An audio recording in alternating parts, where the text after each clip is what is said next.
Bilal ibn Rabah was born into slavery, a condition that was compounded after he became one of the first believers to follow the teachings of Prophet Muhammad. Bilal's father was an Arab slave, and his mother was a former princess of modern-day Ethiopia, who was also enslaved. Bilal was ruled by a master who punished him for his conversion to Islam. He dragged Bilal around Mecca, encouraging people to mock him. He even tried to force him to renounce his faith by placing a large rock on his chest and pinning him on the ground. But far from renouncing his faith, Bilal showed a defiance and strength in the face of persecution and violence. Impressed by Bilal's steadfastness to the Islamic faith, Prophet Muhammad sent one of his closest friends, Abu Bakr, to pay for Bilal's freedom. Once freed, Bilal rose to prominence in the early Muslim community.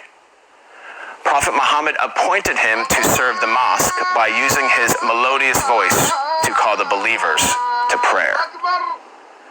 Bilal was a black man, and for some, his blackness made him unfit for such an honor.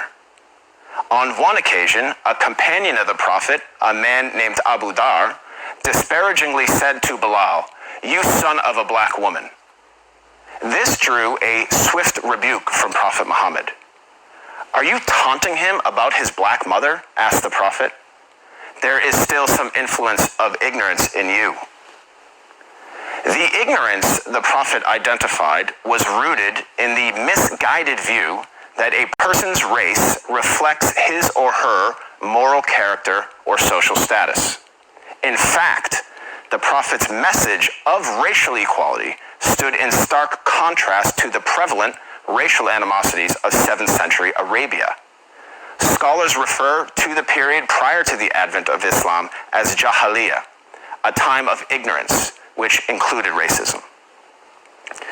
Arguably, Prophet Muhammad was the first person in human history to declare, in no uncertain terms, that no person is above another by virtue of race or ethnicity. This declaration is crystallized in one of the Prophet's notable speeches, his last sermon, as it is known, which was delivered on Mount Arafat in 632 AD. In that sermon, the Prophet unequivocally condemned racism when he said, "All mankind is descended from Adam and Eve. An Arab has no superiority over a non-Arab, and a non-Arab has no superiority over an Arab.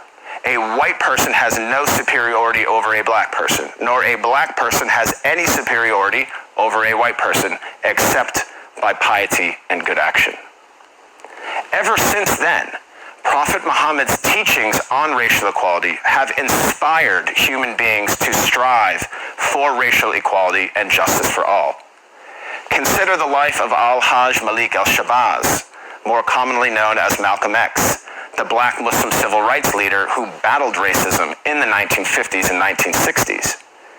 After performing the Hajj, or Islamic pilgrimage, to the city of Mecca, Malcolm wrote his famous letter from Mecca, in which he said, "There were tens of thousands of pilgrims from all over the world.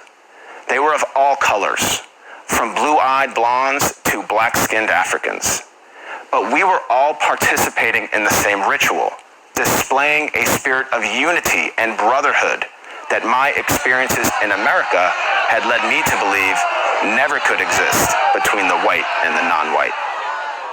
He added that he had never before seen sincere and true brotherhood practiced by all colors together, irrespective of their color.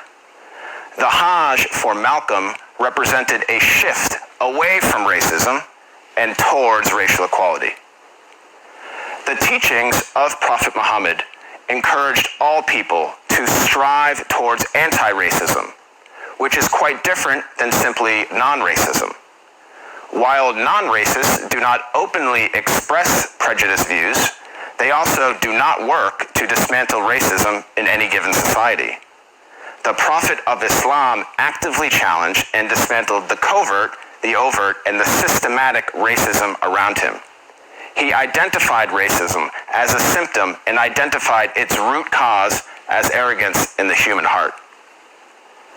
As our world becomes more and more diverse and interconnected, it is imperative that we strive to follow the teachings of Prophet Muhammad. I am not a Muslim myself, but I have to say that I am deeply inspired by the anti-racism of Prophet Muhammad, because he showed that a person is distinguished over another not by race, but rather by the quality of one's character and conduct. I am Craig Considine for the Amir Stein Center.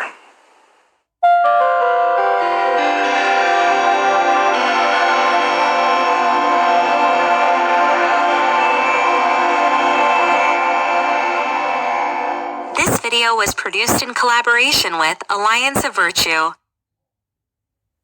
If you want to see more content like this, make sure to like, share, subscribe, and hit the bell notification so you don't miss any new videos.